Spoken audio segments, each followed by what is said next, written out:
Quand on est tous assis dans une salle, dans une classe, que ce soit à l'école, que ce soit à l'université, que ce soit une formation en ligne, on apprend tous la même chose. Bien vrai, on n'apprend pas, on n'assimile pas de la même manière, mais quand on ressort, c'est parce qu'on a les mêmes compétences. Mais ce qui nous différencie, c'est notre parcours de l'école de la vie.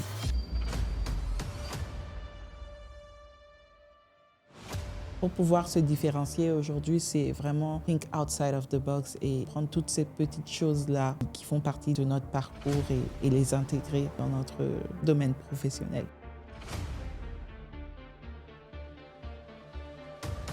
Vous êtes aujourd'hui fondatrice et PDG de Taïos Club, une entreprise spécialisée dans l'organisation d'expériences à travers l'Afrique. Qu'est-ce qui vous a poussé à créer cette entreprise et quels problèmes cherchez-vous à résoudre? Aujourd'hui, beaucoup de gens vendent des produits, des services, mais ce qui fait la différence, c'est vendre des expériences. En Afrique, l'expérience n'est pas encore développée.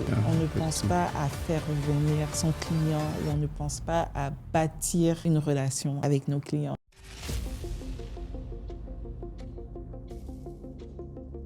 Développer une entreprise à travers l'Afrique comporte à la fois des opportunités et des complexités.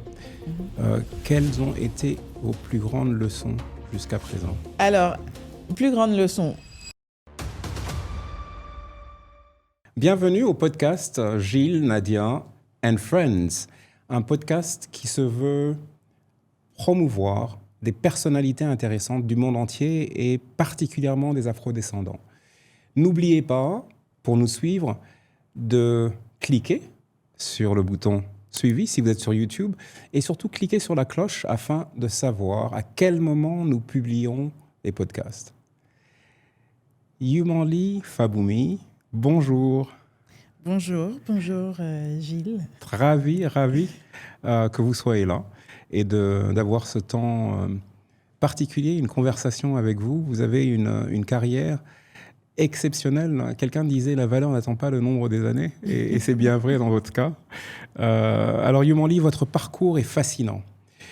Vous êtes passé de l'ingénierie et votre passage chez Adobe, c'est bien ça? C'est bien ça, oui. À votre statut de fondateur dans le secteur de l'événementiel. Racontez-nous votre histoire. Qu'est-ce qui a façonné votre façon de penser et comment êtes-vous devenu la personne que vous êtes aujourd'hui?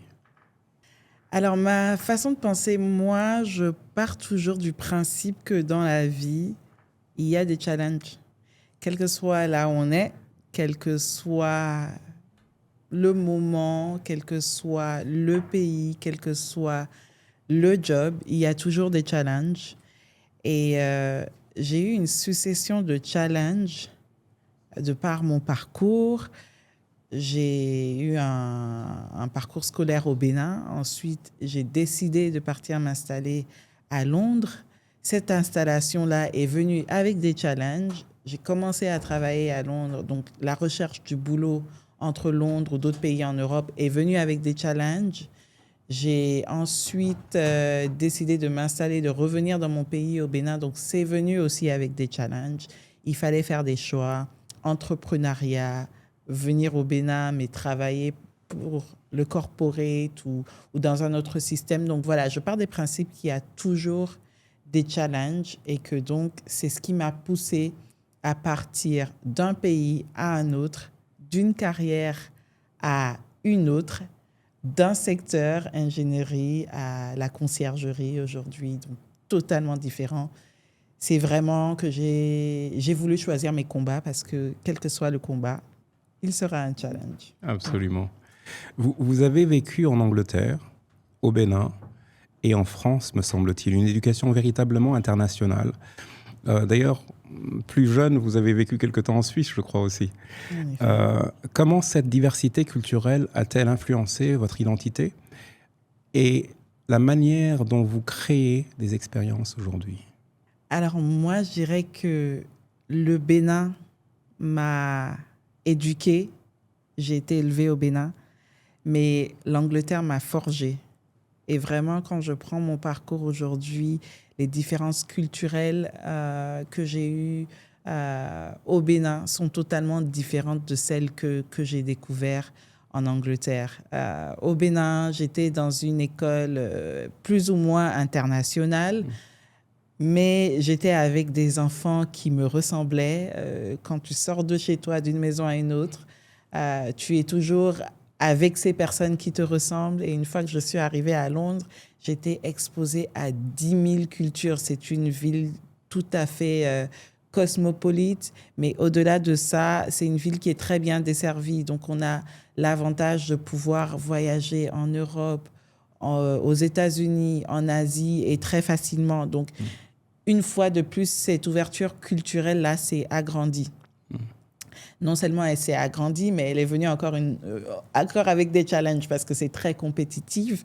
Et donc, voilà, aujourd'hui, je pense que si je suis ouverte, en tout cas, à affronter des challenges, c'est parce que j'ai été exposée à tellement de différentes cultures, j'ai vu des choses différentes qui font que je me suis armée non seulement de patience, mais d'une certaine éducation qui permet d'aller attaquer autre chose.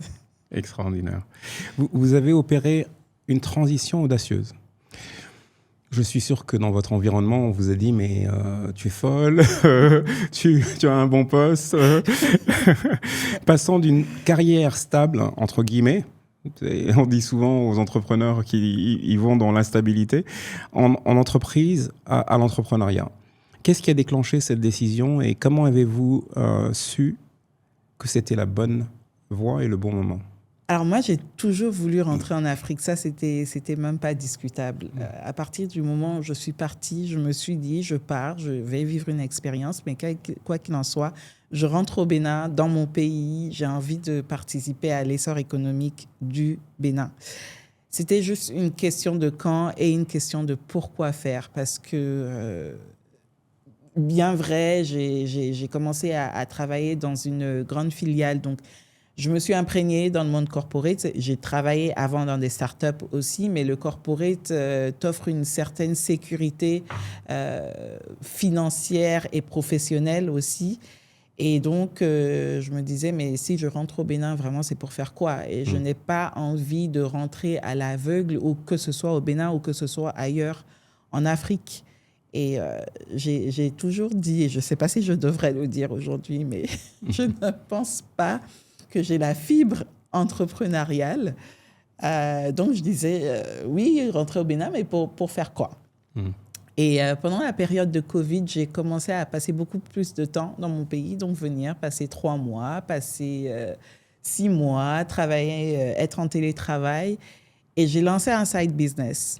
Et pour moi, c'était une activité qui me passionnait. C'était faire vivre des expériences parce que je le faisais pour moi-même. J'organisais des événements pour moi-même.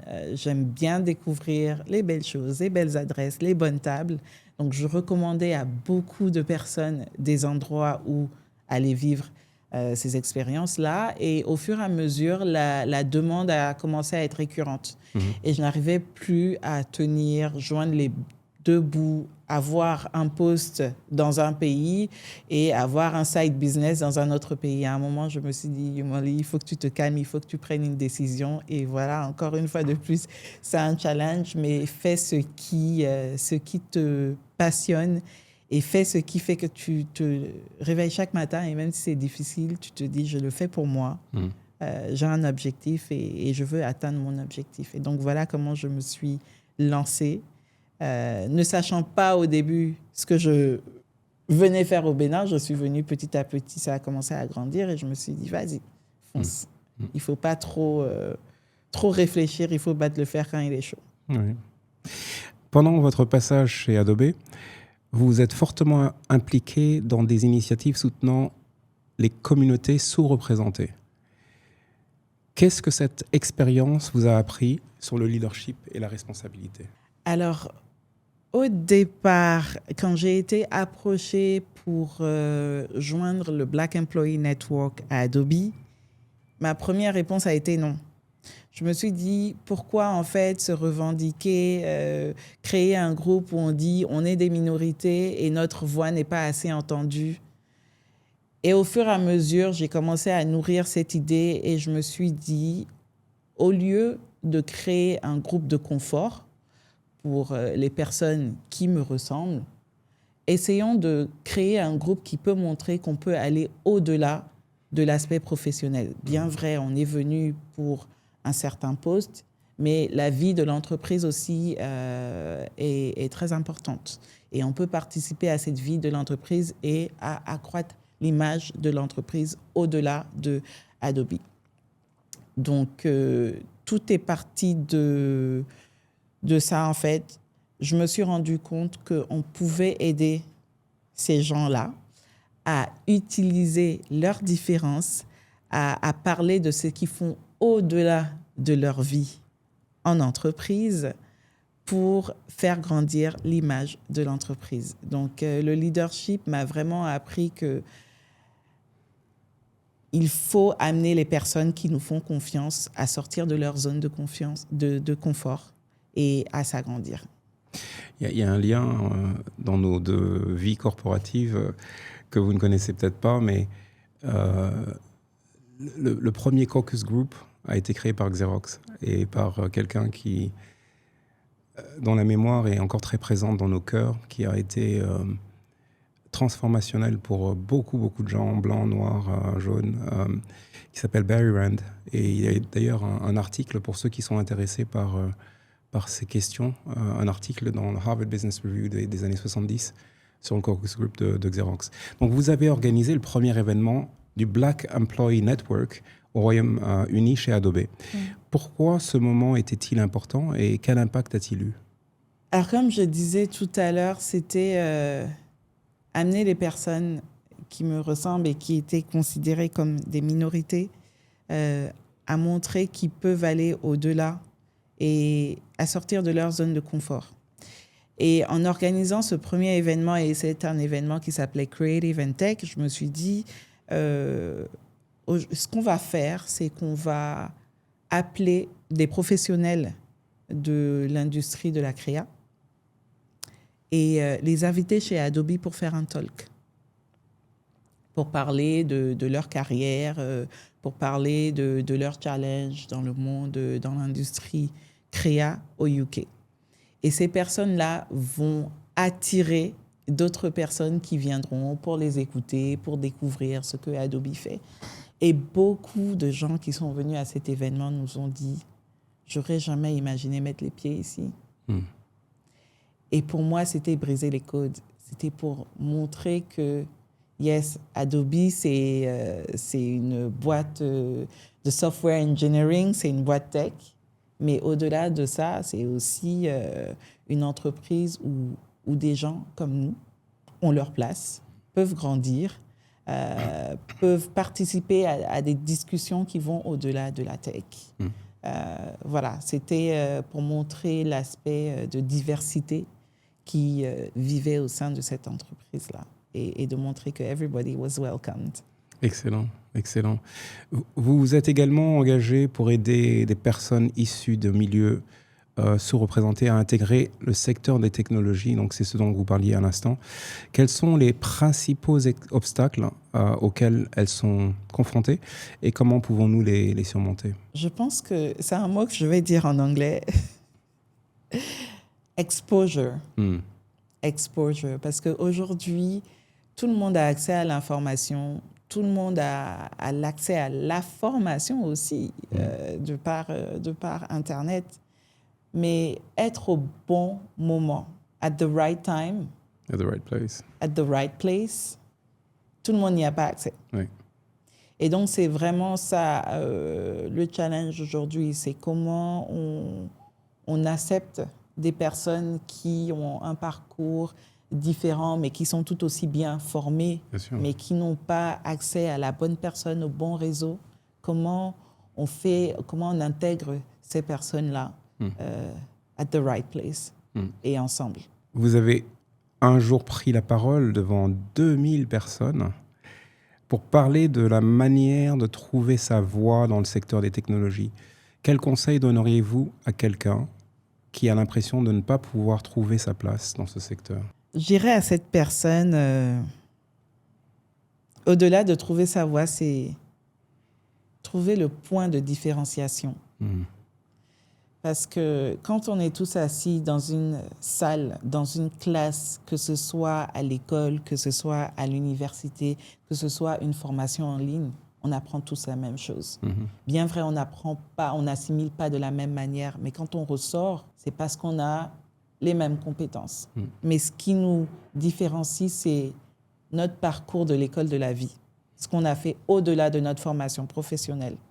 Et moi, je pense qu'aujourd'hui, il faut pouvoir mettre ces atouts qui vont au-delà de la formation professionnelle en avant. Moi, j'ai créé une plateforme de conciergerie, donc c'est une application sur laquelle des personnes peuvent venir passer des requêtes en un concierge manager qui apprend à les connaître. Donc la plateforme fait des suggestions, mais c'est parce que au-delà de l'aspect de la technologie, j'ai suivi une voie qui me plaisait à moi-même. Je me suis dit, j'aime vivre des expériences, je sais que je peux recommander des expériences, je le fais bien. Comment utiliser la technologie qui est voilà, la voie dans laquelle j'ai été formée et l'assimiler à une de mes passions. Donc, je pense que pour pouvoir se différencier aujourd'hui, c'est vraiment think outside of the box et vraiment prendre toutes ces petites choses-là qui font partie de notre parcours et les intégrer dans notre domaine professionnel. Donc, exposure d'un côté, c'est être au bon endroit, au bon moment, rentrer dans les bons réseaux, et puis se différencier, savoir se différencier, utiliser toutes ses forces et les mettre dans une box, dans une boîte qui nous permet d'être différents. Vous êtes aujourd'hui fondatrice et PDG de Taïos Club, une entreprise spécialisée dans l'organisation d'expériences à travers l'Afrique. Et d'ailleurs, par-delà l'Afrique aussi, si je ne m'abuse, mais à travers l'Afrique d'abord. Exactement, oui. Ouais. Qu'est-ce qui vous a poussé à créer cette entreprise et quels problèmes cherchez-vous à résoudre ? Première chose, j'ai parlé de ma passion, mais malheureusement, la passion ne fait pas vivre. On peut aimer les choses, c'est vrai que la passion permet de rester endurant, mais ça ne fait pas vivre. Une autre chose, c'est le why. Quel est le besoin vraiment? Et aujourd'hui, beaucoup de gens vendent des produits, des services, mais ce qui fait la différence, c'est vendre des expériences. C'est ton client qui vient et revient parce qu'il sait que tu connais ses goûts, tu connais sa date d'anniversaire, tu connais la date d'anniversaire de sa femme, de sa fille, tu connais la date des vacances scolaires de ses enfants et que tu peux lui proposer des vacances parce qu'il aime les destinations balnéaires. Tu peux lui proposer des vacances à Bali, dans des îles. Et tout ça parce que tu sais que c'est ce qu'il aime. Et en fait, cette personne, tu ne fais pas que lui vendre une succession de services. Tu lui vends une expérience parce que tu le connais. Je pense que c'est ce qui fait vraiment la différence. En Afrique, l'expérience n'est pas encore développée. On ne pense pas à faire revenir son client ou on ne pense pas à bâtir une relation avec nos clients. Et donc, c'est moi, ce que j'ai voulu changer, c'est, et je ne dirais pas changer, mais rehausser, parce qu'on a la capacité de faire vivre des expériences, mais c'est élever le niveau des expériences en Afrique. Tout à fait. Et c'est un point extrêmement important. Je pense que dans beaucoup de pays africains, nous sommes très transactionnels dans nos relations. Et je pense que nous le sommes devenus parce que dans la communauté africaine, au départ, il y avait beaucoup plus de chaleur et de non-intérêt, je vais appeler ça comme ça, hein, juste de la relation humaine chaude, chaleureuse et pour la valeur de la relation humaine.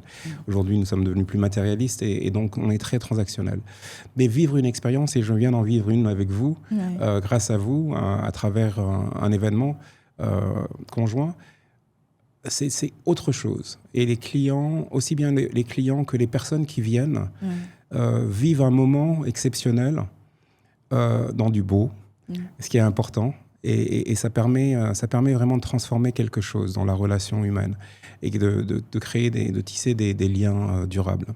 Les événements sont bien plus que de simples rassemblements, comme on le disait à l'instant. Ils suscitent des émotions et créent des liens. Selon vous, qu'est-ce qui définit l'expérience vraiment inoubliable? Ce sont les surprises.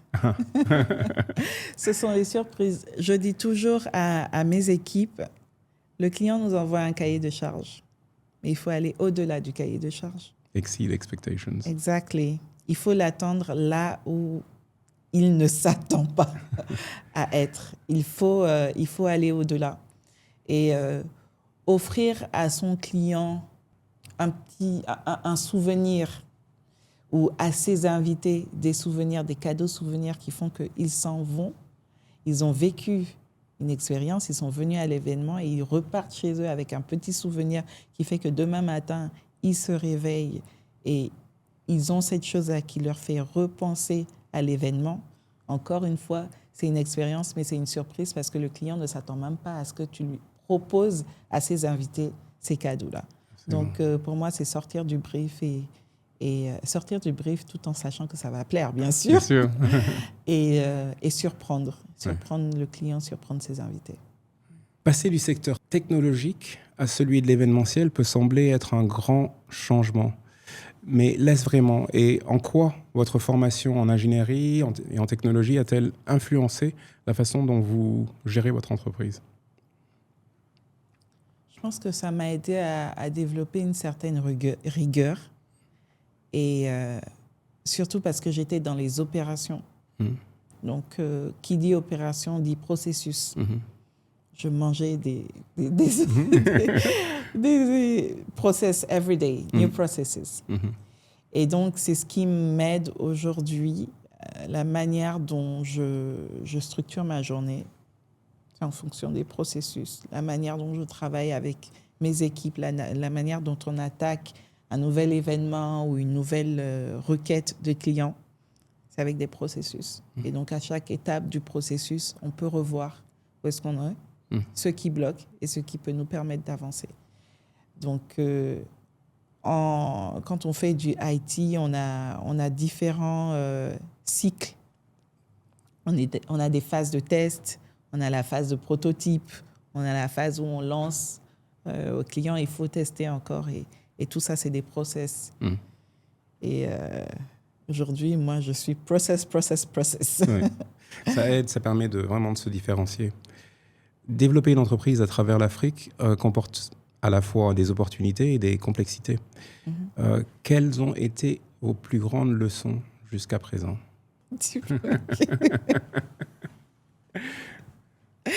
Alors, plus grande leçon. Je me suis lancée vraiment sans structurer mon business. Et ça, c'est vrai que beaucoup de fois, j'ai entendu, il faut structurer. Et pendant 1 an, j'ai tourné sans structurer mon business. Et j'étais heureuse parce que pour moi, tout allait bien, il y avait de la demande. Mais à un moment, j'ai été confrontée à une période où il n'y avait plus de demande. Et donc, je me suis dit, il n'y a plus de demande, qu'est-ce qu'on fait? Il faut aller chercher des nouveaux clients. Pour chercher des nouveaux clients, il faut des fonds. Pour avoir des fonds, il faut soit investir personnellement ou il faut lever des fonds. Pour lever des fonds, il faut exposer un business plan à des investisseurs. Et donc, il faut être structuré. Et donc, quoi qu'il arrive, on peut tourner, je pense qu'on peut tourner au départ sur fonds propres, en suivant son instinct, mais quoi qu'il arrive, il faut structurer son business. Et ça a été le plus gros challenge. Ça a été de se dire, on retourne à la case départ parce qu'il faut structurer, parce que maintenant, l'entreprise, elle tourne, mais il faut la faire grandir. C'est en même temps, je suppose que ça a été en même temps un challenge, mais aussi une opportunité parce que vous avez justement été structuré par un environnement, par Adobe, par les sociétés dans lesquelles vous avez travaillé. Et c'est vrai qu'on peut assez facilement oublier cela quand on est en Afrique et fonctionner au jour le jour. Et ce n'est pas la même structure non plus. Et je pense qu'au-delà d'être structuré, il faut aussi s'informer. Il faut savoir ce qu'on paye comme taxe. Il faut savoir quel calcul notre comptable nous fait. Il faut connaître les lois quand vous voulez embaucher des gens. Il ne suffit pas de prendre des consultants et de faire tout ce qu'ils disent. Parce qu'on peut être confronté au fait que cette personne n'a pas bien lu un petit détail, la loi a changé, beaucoup de choses change, surtout au Bénin en ce moment, vu que le secteur économique et privé est en pleine reconstruction. Donc, beaucoup de choses changent au quotidien et il faut être informé. Donc, au-delà d'être structuré, il faut vraiment être informé et il faut connaître tous les aspects de son business.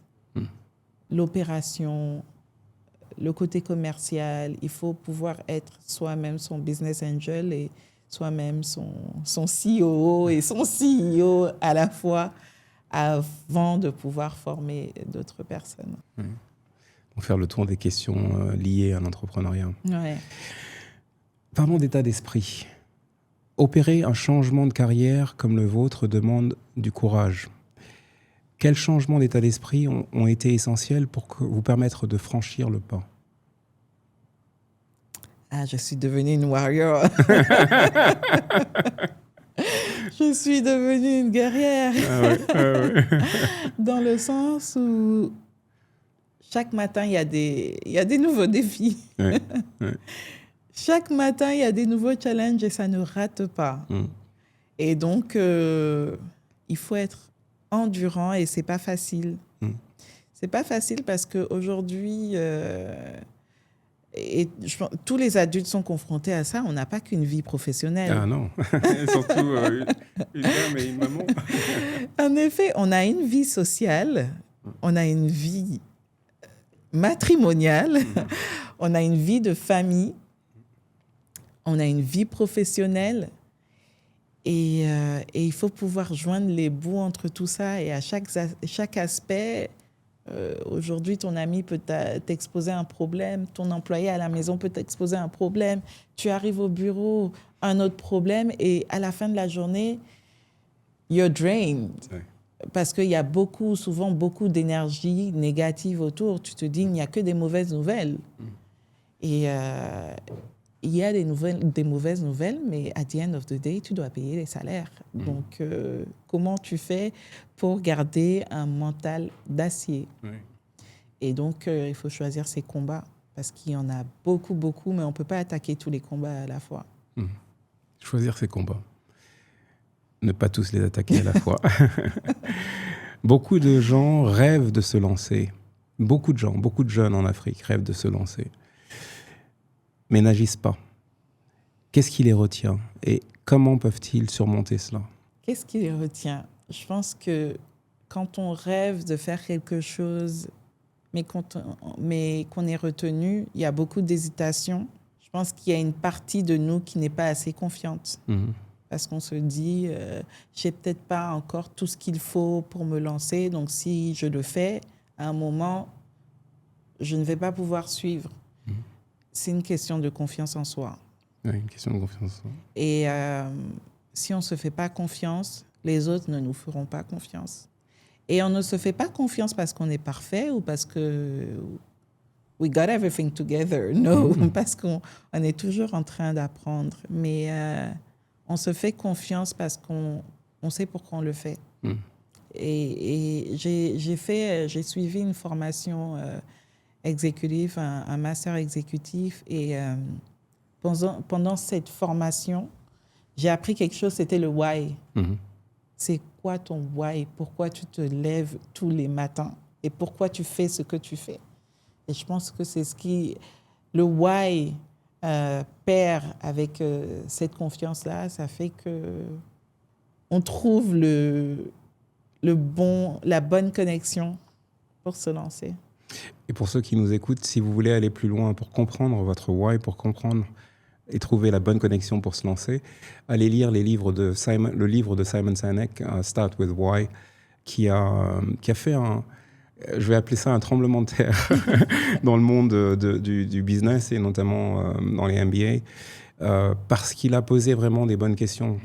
Pendant très longtemps, les sociétés poussaient, il y avait la période du marketing traditionnel où on poussait le produit constamment. Donc, on avait un produit, on voulait le vendre à tout prix. Il y avait un peu de bullying et de harassment et d'agressivité commerciale. Mais le public devenant plus intelligent, les gens ne voulaient plus cette approche. Il voulait aussi pouvoir avoir une approche qui soit totalement différente. Et puis avec l'avènement de la technologie, une approche où on peut décider de soi-même derrière son écran de iPad ou d'ordinateur ou de téléphone, sans avoir besoin d'avoir un commercial qui vienne à nous. Donc le why est essentiel. Il est essentiel.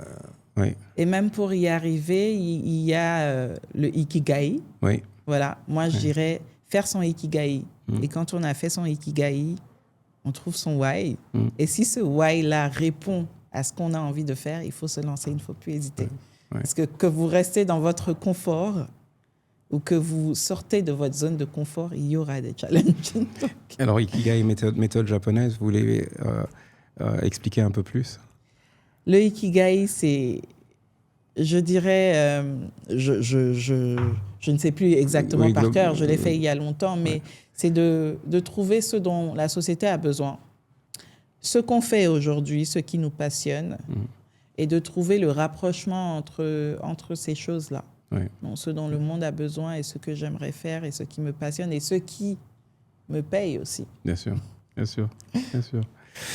Y a-t-il un moment où les choses ne se sont pas déroulées comme prévu, que ce soit dans votre carrière corporative ou plus récemment dans votre carrière d'entrepreneur, et qu'est-ce que cela vous a appris? Alors là, je vais rentrer sur le point un peu plus personnel.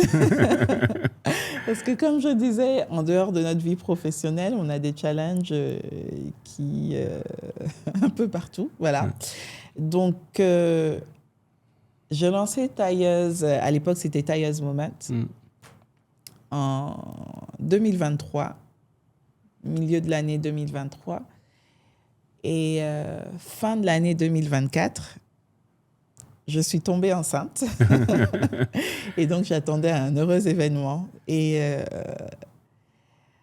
at the same time, je me suis dit, OK, on va y aller. Je suis entrepreneur, donc je ne vais pas lâcher prise. Je vais continuer de travailler jusqu'à ce que je n'en puisse plus. Et à un moment, j'ai dû arrêter. J'ai dû arrêter toute activité professionnelle. Et ce n'était pas prévu. Voilà. C'était pas prévu et pendant 9 mois, j'ai dû arrêter de diriger l'entreprise comme je voulais. J'avais toujours des employés, mais qui étaient là juste pour faire tourner quotidiennement et payer les charges fixes. Mais je me suis retrouvée dans une situation où des gens te font confiance. Tu as des employés qui comptent sur toi. Et en même temps, tu es lié parce que tu leur as fait une promesse, mais que tu ne peux pas la tenir. Et donc, qu'est-ce que tu fais? Est-ce que tu licencies tout le monde? Et en même temps, j'étais en pleine levée de fonds. Qu'est-ce que tu fais? Et oui, le plus gros challenge, ça a été de vivre la maternité et le postpartum en étant entrepreneur. Aujourd'hui, il y a un mot, on dit mompreneur ou mom-entrepreneur.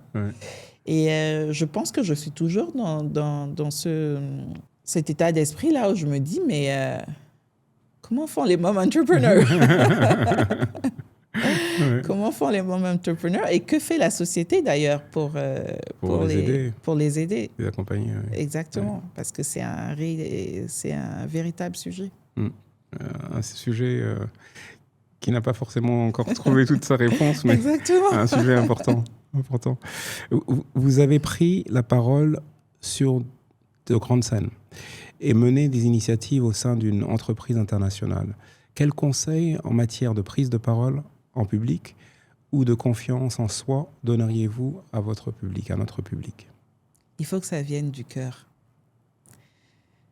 Alors, chaque fois que je dois prendre la parole, c'est vrai que, oui, j'ai pris la parole en face de 2000 personnes, mais ça ne veut pas dire que je ne stresse plus quand je dois prendre la parole, même en face de 2 personnes, d'une personne. Mais il faut que ça vienne du cœur. On a tendance à vouloir dire ce que les gens veulent écouter. Et donc, on oublie de dire ce que nous-mêmes, le message que nous-mêmes, on est venu délivrer. Et quand on arrête de réfléchir et de penser aux autres et ce qu'ils veulent écouter, c'est beaucoup plus facile. C'est fluide, ça vient du cœur. Et une fois de plus, je me dis, parfois on apprend par cœur avant d'aller en face d'une audience, mais personne ne sait vraiment le message que vous êtes venu délivrer. Vous êtes la seule personne à le savoir. Oui. Et si ça vient du cœur, vous allez pouvoir le faire de manière plus fluide. Parce que personne Dans la salle ne sait ce que vous allez ne dire. sait ou ne peut lire ce Oui. qui se passe dans vos pensées. Oui, oui. Très bon conseil, merci beaucoup. L'avenir, parlons un peu d'avenir. Si vous pouviez remonter le temps et parler à votre jeune moi au début de votre carrière, quels seraient les 3 conseils que vous lui donneriez? Be bold, première chose. Est-ce que je peux développer? Bien sûr, bien sûr. Alors, quand j'ai commencé à travailler, j'étais très souvent la seule jeune femme noire at the table. Mhm. Et donc, je ne parlais pas. Je regardais les autres, j'écoutais les autres. Et j'ai un manager qui m'a dit un jour, il m'a dit ça en anglais, il m'a dit « You're quiet as a mice ». Mm. Et donc, je me suis dit, c'est vrai, je ne parle pas, mais je ne parle pas parce que je me demande tout le temps ce que les autres vont penser de ce que je dis. Pourtant, ça ne veut pas dire que je n'ai pas d'opinion. Oui. Donc, je dirais qu'il faut être audacieux, il faut y aller. Il faut y aller et il faut se faire confiance. Et qu'est-ce qui peut arriver? Qu'on dise que vous avez fait une remarque Non bête, pertinente. Qu'est-ce que ça peut faire? Vous allez vous rattraper. Donc, voilà. Il faut être audacieux. Oui, très bien. L'audace, l'audace, l'audace. Qu'est-ce qui vous enthousiasme le plus concernant l'avenir des expériences que vous faites vivre à vos clients, de la culture et des événements en Afrique? Alors, en ce moment, je suis mais épatée quand je traverse le Bénin et que je regarde à gauche, à droite et que je vois ces belles routes, ces beaux paysages. Je me dis, c'est vraiment un Bénin révélé. And it's amazing. Et je me dis, il faut faire découvrir ce Bénin aux autres. Et donc, ce qui me passionne le plus en ce moment, c'est vraiment d'attirer des personnes, que ce soit des entreprises, que ce soit des personnes qui veulent venir découvrir, que ce soit des personnes qui veulent faire des événements au Bénin. Je me dis, le Bénin est tellement beau et tellement révélé aujourd'hui aux yeux des Béninois qu'il faudrait le montrer au monde. And l'expansion, en tout cas culturelle, touristique du Bénin, je trouve ça juste magnifique. Et je suis déjà allée dans plusieurs autres pays africains, mais de voir l'évolution, et chaque mois ça change, de voir cette évolution-là est vraiment fascinante. Et voilà, on a envie de le faire découvrir au monde. Oui, oui. C'est vrai, il faut venir pour voir et le comprendre. Si ce n'est à une autre période, en fin d'année, venez au We Love AR Festival qui est phénoménal, de plus en plus phénoménal. Venez au Vodou Days, venez au Festival des Masques. Qui a eu lieu là, il n'y a pas longtemps, c'est ça? Le Festival des Masques en août. En août, oui, c'est ça. Et venez organiser aussi vos événements au Bénin. Absolument. Quelle est votre vision à long terme pour Tayo's Club? Alors moi, j'ai envie que Tayo's Club devienne une référence American Express in Africa. Aujourd'hui, avec votre Black Card American Express, vous avez accès à un concierge dédié 24 heures sur 24.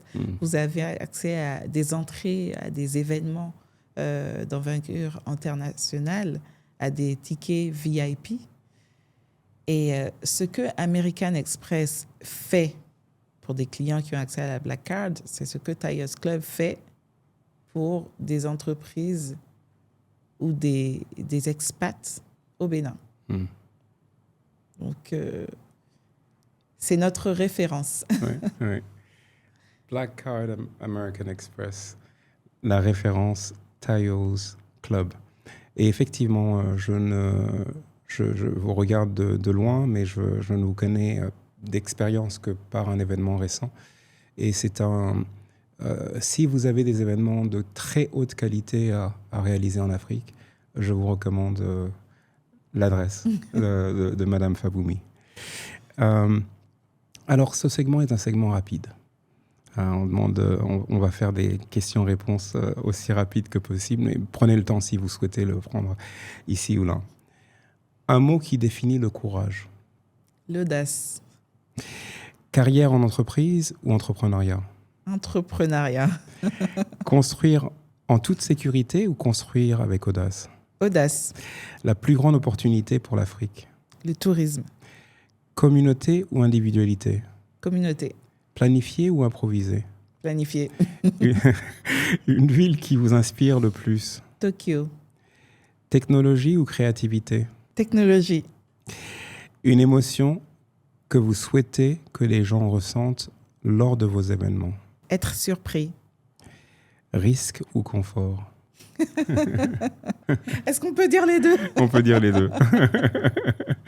Risque et confort. Parce que je parle beaucoup de planification, donc... Oui, il faut les deux. Quelque part, il faut les deux.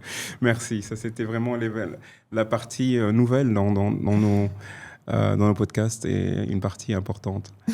Le temps est toujours trop court lorsque nous sommes dans des conversations aussi profondes et aussi riches. Il me reste quelques questions. Ouais. À tous ceux qui regardent, en particulier ceux qui envisagent un grand changement de carrière, quel changement de mentalité doivent-ils opérer dès aujourd'hui? Vous ne connaissez pas tout. Vous ne savez pas tout. Il faut se mettre en tête que, et je pense que ça va au cours de la vie, hein, on est en formation constante. On se lance dans l'entrepreneuriat en disant « je suis expert dans un domaine, donc je vais exceller, je viens avec une nouvelle idée, personne n'a jamais fait ça. Je connais le marché. » Même avec une connaissance du marché, les lois peuvent changer, il faut s'adapter. Et donc, on ne connaît pas tout. Il faut toujours se renouveler et il faut être ouvert à l'apprentissage sur le terrain. Excellent. Et enfin, où les gens peuvent-ils entrer en contact avec vous et découvrir votre travail? Alors, on a lancé notre plateforme récemment, ça fait 1 semaine. Félicitations. Donc, vous pouvez aller sur www.taillersclub.com. Vous pouvez passer des requêtes. C'est une plateforme qui est ouverte pour des clients membres, mais aussi des non-membres qui peuvent créer aussi un profil. On est présent sur les réseaux sociaux, sur Instagram, sur TikTok, sur Facebook, Tailleurs Club et aussi WhatsApp Business. Alors, Tailleurs Club, les clients, de quoi bénéficient-ils? Je suis client, j'ai une carte Gold, Black. Qu'est-ce que ça me donne et qu'est-ce que ça me coûte et qu'est-ce que ça me donne? Alors, vous avez une carte soit signature, soit privilège, qui vous donne accès à une plateforme sur laquelle vous allez vous enregistrer. La plateforme, grâce à un IA, apprend à vous connaître et vous crée un profil. Grâce à cette connaissance-là, vous faites des recommandations, vous recevez des notifications sur votre téléphone. It's your birthday, dans 3 semaines, nous avons un deal avec tel hôtel pour vous offrir un spa ou organiser votre événement avec des prix avantageux. Donc, grâce à cette plateforme-là, vous avez un profil, votre concierge manager vous connaît par cœur, vous connaissez les détails en tout cas que vous lui avez donné. Vous avez accès à lui 24 heures sur 24 pour discuter aussi, pour passer vos requêtes. Vous pouvez faire un suivi des activités. Vous pouvez gagner des points. Plus vous passez de requêtes, plus vous gagnez des points que vous pouvez redépenser sur d'autres activités avec nous, donc à travers des expériences touristiques, des voyages, des événements. Vous avez aussi accès à un complimentary booking pour tout ce qui est voyage, billets d'avion et restauration. Donc, on suggère à nos clients sans leur prendre de frais. Et vous avez accès à une newsletter aussi qui chaque mois vous dit ce qui se passe en Afrique, où aller, quelle est la prochaine galerie d'art à visiter, ce qui se passe en Afrique du Sud, ce qui se passe au Ghana, si vous êtes des amoureux de l'Afrique et que vous aimez voyager et que vous aimez découvrir. Donc voilà, on est sorti vraiment de Tyers Moment qui était vivre le moment avec des événements sur Tyers Club qui est avoir ce sentiment d'appartenance-là, mais aussi chouchouter nos clients et être proactif, donc anticiper sur leurs besoins. Excellent, excellent. Merci infiniment, Madame Faboumi. Ça a été un moment délicieux passer avec vous. Plaisir partagé. Merci. J'espère que les auditeurs trouveront, et j'en suis sûr, trouveront beaucoup de, comment on dit en anglais, des gems, des bijoux qui vont leur permettre de travailler et d'interagir avec vous. Continuez de nous suivre. N'oubliez pas d'appuyer sur la cloche afin de savoir à quel moment nous aurons des personnes comme Madame Faboumi à vous présenter. Merci beaucoup. Merci beaucoup.